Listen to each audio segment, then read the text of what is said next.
我是社交光谱莱特，那么我们继续蓝图解码 2.0 之旅。我相信这期的内容一定会给许多人在亲密关系中的困惑带来启发和帮助。从爱别人到爱自己，一个人成长的必经之路。泰勒不仅仅提供了深刻的洞察，更给出了实际可行的方法和建议。那么正常的关系是什么样子的？我们怎么才能够不去消耗自己的关系？很多人可能会因为从对方那里获得了大量的关注吸引等回馈，而觉得这段关系非常的美好。但如果这段关系的相处模式是以牺牲自己的时间、精力、损害自己的事业、身心健康作为代价的，那从长远来看，这种关系其实是不健康的、不可持续的。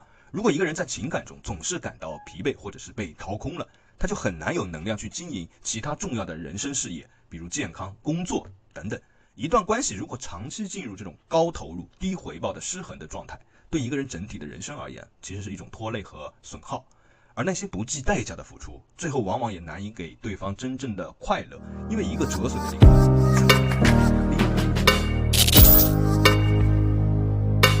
We're going to go back in the communication side, okay?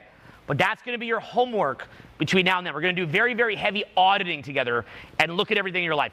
I'll tell you right now how I fully came up with this. It was from playing video game. Okay? There's a game called Horizon Zero Dawn on PlayStation 4. Who here has played Horizon? Put your hand up. Okay. So you know when you're crafting the ammunition? So in most games, it's just that you just press the button a lot, you kill the enemy, and if you kill the enemy, you go to the next level, right? Well, how is Horizon different? How do you get the ammo in Horizon? You have a bow and arrow, right? How do you make all the different fire arrows and this arrow and that arrow? How do you make it? You have to gather the parts. You have to craft it, right? So in Horizon Zero Dawn, you could beat the enemy, so you feel like you're moving to another level, but you actually went backwards. Because if you take too many hits, well, now you've got to go get a bunch of medicine because you took too many hits. And so now you're going to have to take all these hits. Then, likewise, you know what else you did? You had to use wood and wire and like gasoline or whatever the heck it was to make the arrows. If it took you too many arrows to kill the animal and it took too much life down, anytime that you kill an animal in Horizon Zero Dawn, you harvest it for parts. It's actually a robot, it's not an animal. You harvest this like robot animal. It's a robot dinosaur to be specific. It's better than it sounds, trust me. So it's like the most incredible thing I've seen in my life, but like it sounds like it sucks. So basically what you have, yeah, it's like amazing. So what you have is when you play Horizon Zero Dawn, it trains you to look at a cost-benefit analysis of every single time that you move forward. Because you kill an enemy, you're like, oh, I moved forward, but wait a minute, I just blew my whole load of my ammo, which I'm gonna need for other dinosaurs to kill. I got back I gave an 8 of my whole resource, but I got back a 3.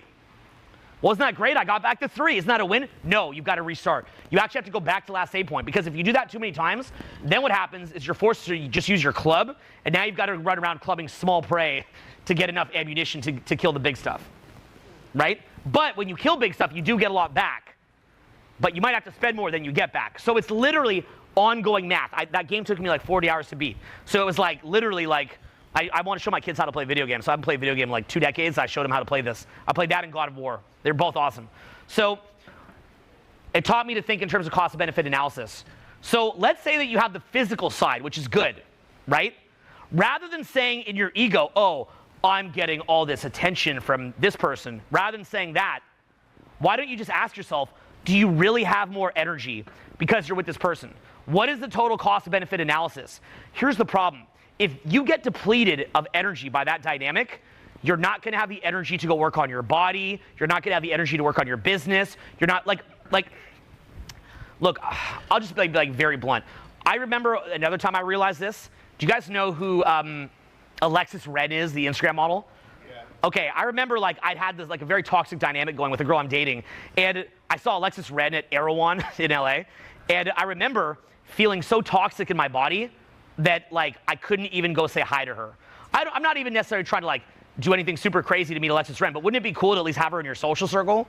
I know how to get people like that in my social circle. It's not really that hard. I run parties. I know a lot of people around LA. Surely I could go say hi, crack a couple jokes, talk about some mutual people that we both know, maybe invite her up for a shoot, maybe invite her up for a party. I'd always want to meet her because I like her stories on YouTube and stuff, but I couldn't go talk to her. I'm like, why can't I go talk to her? This is so weird. That's when I realized, wait, something happened to me. And here's what I call it. I call it a poison drip. Say that word, poison drip. It's not the overt huge fight. It's this constant like little power dynamic, these like the little scowling, the little looks of disapproval, the little looks like you're not good enough. There's a girl I went out on a date with the other day, and she was like, oh, you know, you have to be here at this time. I said, okay, I'll call you an Uber. It's a girl I've been hooking up with. Okay, I'll call you Uber. She's like, well, am I gonna have to wait at the restaurant then? I'm like, yes, you're gonna have to wait exactly 11 minutes. Is that okay? Well, why don't you just get there? Just use Lyft. Right now, I'm gonna go buy this girl dinner. Now, look at the mentality there. Why is she doing that where she's saying, I don't want to wait 11 minutes for you to arrive?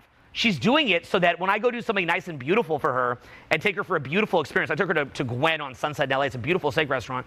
When I go do that for her, well, what's going to happen? I'm going to feel like I'm not going to get to let the win land. It's like I did something wrong. It wasn't good enough for her. Now, remember earlier we talked about what's called the winner effect? You guys remember that? When you feel like you're winning, your serotonin, your dopamine, your brain chemistry shoots up. When you feel like you're winning, you can come up with things to say. You're creative. You move up. Well, when you feel like your partner, the person you're dating, doesn't like you or isn't thinking highly of you, your winner effect goes down. That's why my favorite thing in any relationship is someone that really likes me and values me. Because when they don't like me and value me, my winner effect goes down. So what I've learned to do over time is when I see that happening, I have a clear boundary. When she did that, I just went, look, I'm not installing Lyft. You're going to wait 11 minutes. That's it, right? Then she tried to scowl at the restaurant. I was so utterly indifferent. It doesn't even go into me anymore. Back in the day, I would have let that get under my skin. Doesn't now. I had a great dinner, was completely indifferent. We had great physical after, all good. All good. And then she tried the same thing again later. She tried the same kind of thing. I went indifferent. She didn't call me back for a couple of days. Great time, and she's going to see it in my story. Don't care. I'm not even posting the story to make a point to her. I'm just going about my life. I've got to the point where I realize anybody who you interact with in life is going to try to push the boundary. Just say the word, push the boundary. Everyone's going to do it. At your work, your boss is going to ask for more hours from you. They're not going to give the raise. If you're the boss of a company, you don't think every team member I have is going to come to me pushing for a raise to do less work? They all are.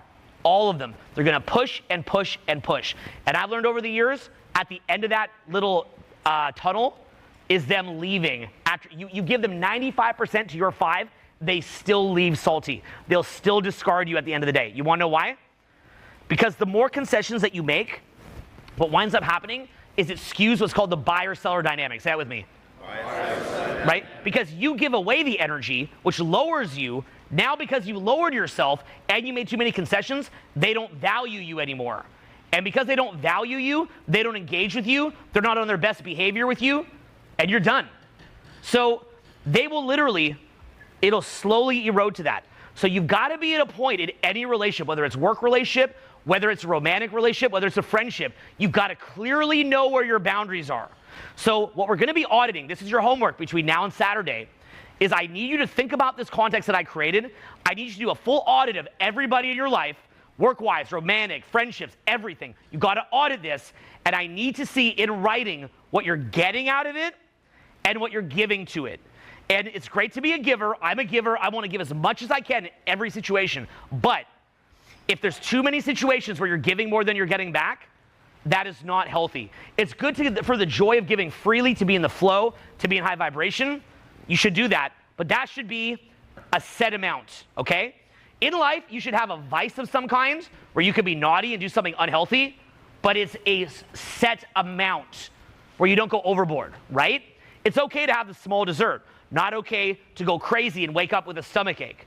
You know, it's okay to be giving to an extent, but there's a limit to where you can't help anybody. Because what do they say? You've got to put the airplane mask on yourself first. Why do they always say in a plane crash situation, put on your mask first? Why? Can't help anyone else if you're not handled, okay? Remember, you should love everybody. Who's everybody include? Yourself.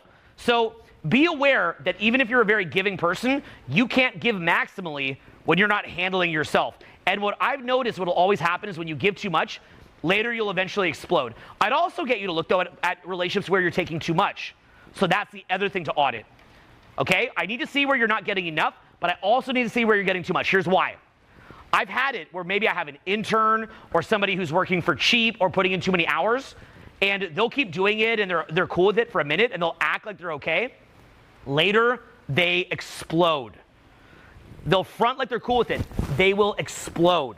So you also have to manage what other people are getting from you and find a win-win. So homework between now and Saturday is I want you to write out on a pen and paper or in a laptop or your phone, basically every major relationship in your life, rate from 1 to 10 the value that you're getting, 1 to 10 the value that you're giving, and I'd like you to rate it as toxic or non-toxic, right? Like energizing versus toxic.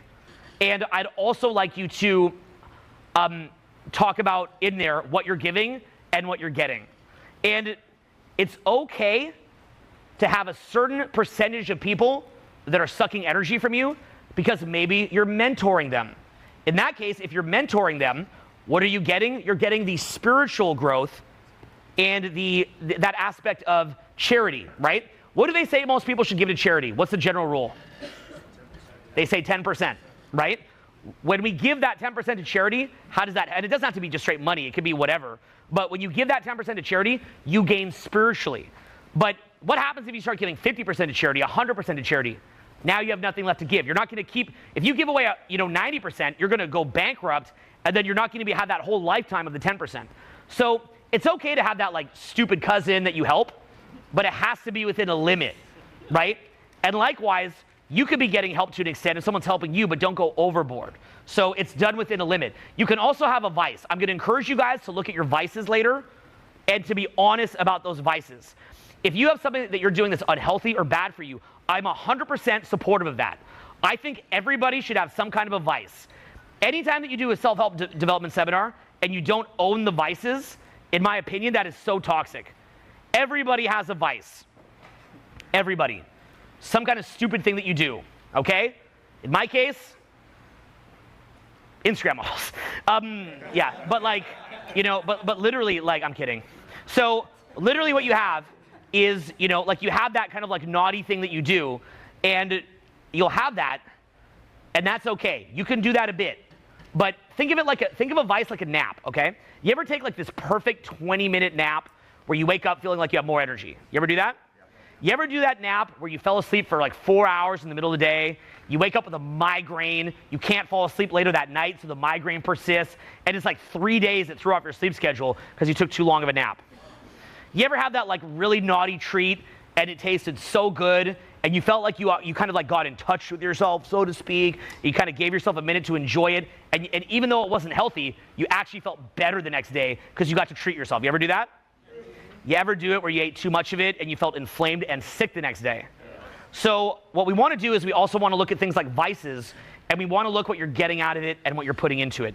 The major key here is we want to be adding energy. Notice that almost everything we're doing is to add energy. Remember we talked about the release muscle versus the control muscle? The release muscle adds energy. Also, these audits are going to add a lot of energy. It was shocking to me when I audited this. It is shocking. We will audit on a scale what we weigh. We will audit on a bank account how much money we have, but we won't audit our relationships and what they're doing in a serious way. So we've got to be auditing that, okay? And we're going to have to audit your whole life. So you can expect us to be going through this with your groups, looking, and it's going to be a deep audit. Everything from your strengths, if you're in your strength zone, what you rate it, what you rate what you're doing, what you rate on your path, what you rate your problems. We've got to really dig deep on this and get it to where you have a crystal clear picture, and then we've got to be coming up with game plans and accountability within the group. Okay, does that sound good? Yeah. Okay, does that sound good? Yeah. Okay, give me the energy back. So, okay, that's a boundary. So, next up, okay, and I'll teach you the art form of not letting things get in you and how to respond to it, okay, and keep it positive. So, okay, and it's very powerful. I've had a couple breakups in the past year that have been so pleasant. It's like I break up, I feel better after we break up. Like I don't even grieve it. It's like walking out of a movie. Like when you walk out of a movie, are you mourning the end of the movie? Maybe like a little bit, like that was really cool. Wish it was a bit longer. What's the next movie? That's how I felt in my breakups. Why? Because I enjoyed it. Like I walked out of those relationships literally feeling energized by it. Like that was cool. That was really fun. She's amazing. She's great. No saltiness whatsoever. Had a great time, took on good energy. It went as far as it could, out of there, right? And just to wrap up that thought, remember I was talking about the bathtub thing, to wrap up that thread? The first time that I had this epiphany, we used to sit in the bathtub, we'd joke around, we'd have fun around each other, seemed great vibe. and I noticed that it was devolving into that weird, frame control battle thing. And what was weird is in my mind, I'm like, I'm so happy to go back to how this was. I'm so happy to just start from scratch and have no saltiness and just joke around and have fun. But the person I was with couldn't do it because the person I'm with is carrying a lot of heavy energy and they're on their best behavior at first, but they can't continue down that path. They can't hold themselves there. They run out of gas with the positivity. You ever feel that maybe you ran out of gas with your best behavior or the person that you're with ran out of gas on their best behavior? And I'm fine to be with them if they're going to be at a high level, but otherwise, here's the thing. If I were to stay with that person, what would happen? I'd get depleted of energy. I'd make less money. I'd be less healthy. I'd have a less fulfilling life. I'd live in less cool places. I'd do less cool things. I still have them though. Don't have to go through the scary breakup, ooh, right? And then what would happen, and I'd also still have the physical intimacy. Okay. What's the end of that path when you're depleted? What do they wind up doing at the end of that path? They discard you, they leave you. The same person that depleted you will leave you because the things that they like you for, you let them take from you. So instead I go, oh, if they're gonna do that, I'll just wrap it up now. So at first, the ratio is like 10 to 0 of positive to negative, right? Like when you do your audit, early in any relationship, it's like 10 to 0. It's like all positive, nothing negative. You're both in this like drug-induced trance of like different brain love chemicals. So you're literally just like at first, that's how you are. But slowly as that fades out, and it goes to this thing where you're trying to prevent each other from leaving, it goes 9 positive, 1 negative, 8 positive, 2 negative. Maybe now you're down to 5 to 5. Once you start getting into like 6 negative to a 4 positive, you know that relationship has crossed a tipping point where it's called, what's the word for that? It's called toxic, right? It's toxic. It's depleting you more than it's giving. So at that point, I would notice that I would wait until it was toxic. A typical relationship pattern, first third, amazing. Second third, okay, but you're kind of remembering the amazing part. Third part, nightmare. So what I've learned is, right as it's transitioning from awesome to average, if I'm seeing that person is not going to at least try to keep it awesome, I just peace out. And so what winds up happening is I'll go 3-4 months at a 10 to a 0. Right when it goes 9 to 1, I'm like, this was great. Peace, and I'm out. And I do that because I wanted to try something different. I did the thing where I tried to pump life back into it for decades, and it never worked. I didn't have a single success story where concessions or, lowering the boundary or being nicer and nicer, there wasn't, if it had worked one time, I would have stuck with that, but I realized it didn't work. So now what I've done is I've been raising my value, and as I'm raising my value, the people who I'm seeing are nicer than ever because the value dynamics changed. I've never been treated so well in my dating life as right now. Never been treated this good. So by the time that I get my next partner, I'm really excited that I'm going to be more firmly rooted in myself. And same in business. Like in business, you guys watched me do this in the public for years. You just didn't know it. I would try to placate certain people for years. They'll still do the discard and blame me for it. I did this for years. Never worked. There was so many times where somebody I work with went toxic, and I would just scramble in my codependence to fix it. Behind the scenes, doing everything to fix it, making presentations for them, putting in 30 to 40% of my time on them while I grow their career, and still can't fix it, and they still do the discard. And I was like, what if 2 years ago, that first time that I had the inclination to just end it, I had just ended it, I would have 30, 40% of those 2 years back. In my case, when you're dealing with multiple business relationships, that can add up quick. And if I would have learned that at age 31 or 32, I believe I'd probably have, instead of me saying, anyway, guys, I've done over 100 million in sales. I didn't keep that, but I did over 100 million. Instead, what would have happened is I probably would have done 800 or 900 million in sales, and I'd have over 100 million in the bank. That was $100 million mistake on my part in my 30s, in my prime, that I can't get back because I gave and gave and gave and gave. I blew it. I screwed up. But Hove did that, so hopefully you don't have to do that. Okay, so basically, Hove sold cracks. You don't have to make the same mistake as me. You don't need to blow your 30s desperately trying to feed life into situations that aren't going anywhere. You don't have to. So what I've learned now is I rapidly audit. I do an honest assessment of if it can be fixed. I will give it a couple chances to fix it. I'll have a deep, real conversation, try to get on the same page. That's normal. That's healthy. That's not toxic, okay? Having a little hiccup, getting back on the same page quick, that can even make you stronger. Like that can literally make you come back stronger. You're getting more on the same page. That's beautiful. I love that. But if it's going toxic, you got to get out. So your homework is, how can we get to the point where in a decade from now, you have engaged in relationships and interface with people in a way where you're coming out loaded with energy. And by the way, the people that I've seen do this effectively have so much energy. They're so happy. I started looking at people who I look up to and admire. They don't put up with this crap. They've got great people around them who admire them. One of them, frankly, was Eben Pagan. His entire staff would look up to him. And I'd look at, and this isn't like to be mean or like to be salty, because it would probably sound that way, but just to be very real, I'm like, this guy's doing he's paying his people less than I pay my people. He's doing less for them than I do for my people. And they think he's God. What is happening? Why is this happening? It's like the husband that just takes out the trash while the wife's hitting him in the head with the broom. You know, the more he takes out the trash, the more resentful she gets. If he actually would just have a boundary, she'd get attracted to him again, right? So he can get laid once. Or, you know, conversely, it's like the wife just cooking that great food, and he doesn't even come home to eat it. He just goes out and drinks beers with the boys, comes home, passes out, doesn't even appreciate the meal, and then complains that she's wasting food, you know? Whatever, and I'm making stereotypes there. It could be in reverse. Maybe you're, you know, the guy making the food, maybe vice versa. It could be whatever. No stereotype here. I'm just saying, whatever it is.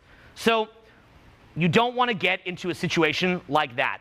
Okay? You don't want to be in that. You want to be in the situation where you're being fed. So can you guys have this audited by Saturday? You're going to have tonight and tomorrow. Yes or no? Yes or no? Okay. 泰勒用自己的例子展示了一个人如何在不健康的关系中逐渐失去自我，以及如何通过设定界限来重新夺回主动权的自尊。当时他和一个女孩子处于一种拧巴式的关系中。这种关系的特点呢是持续性的权力的角逐，对方总是通过言语、表情、态度等方式来贬低你，暗示你的不好。久而久之，这种不断的否定会侵蚀一个人的自信和自我价值感，就像毒液一样，一点点的滴落到你的心里，让你感受到困惑、羞耻以及不安全感。这种状态会对一个人产生很大的负面影响，就像他看到心仪的模特虽然说他自己完全有能力上前搭讪，但是由于长期处在一种被掏空的关系中，丧失了本应有的自信和热情，这种无力感和自我怀疑其实正是不健康关系的恶果。所以要学会设定和维护自己的底线至关重要。就像后来和那个女孩子相处的时候泰勒对于这个女孩子无理的要求改变自己的行程，或者使用冷暴力来惩罚她时，并没有去屈服，而是坚定地维护了自己的原则。这其实也是在向对方展示自己的一个价值。当你表现出对自己的欣赏和重视的时候，别人也会跟着你的感受去看待你。相反，如果你总是妥协退让，那别人反而会认为你这是理所应当的，甚至会变本加厉的去占你的便宜。我们每个人都应该成为自己生命的守门人。外界的声音和诱惑实在太多了，如果我们不设防，就很容易失去自我。爱的本质不是一种关系，而是一种状态。爱是自我的成长，自我提升的最高境界。在付出和给予的过程中，我们必须要学会平衡，懂得适可而止。过度的付出不仅仅会伤害自己，也无法真正的去帮助到其他人。如果我们过度的损耗自己的能量和资源，最终会陷入崩溃的局面和精疲力竭的一种困境。就像泰勒举的两个例子第一个是暴饮暴食，是吧？还有你的慈善捐款。自我照顾和适度付出呢，其实就像是一个硬币的两面。唯有我们去先学会关爱和尊重自己，清晰地认识到自己的需求和界限，我们才能在给予他人的过程中呢，去找到一种平衡，获得真正的一个快乐和满足。我们常常要反问自己这段关系或者这些行为能给我们带来什么，又让我付出了什么，是否值得让我去为之付出的更多，投入的更多。那我现在又要提到了泰勒的这个分手观了他其实是展现了一种健康积极的心态去面对感情的结束，以及就是如何在关系中设定清晰的一个界限，去维护自己的价值。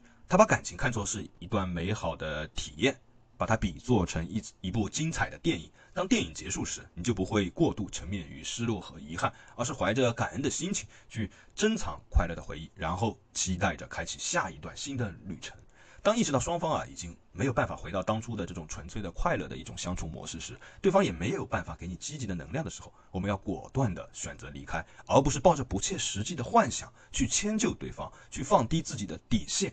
很多人会往往因为害怕孤独害怕伤害对方而选择委曲求全，即使这段关系已经到了该结束的地步，其实拖着反而是一种恐惧。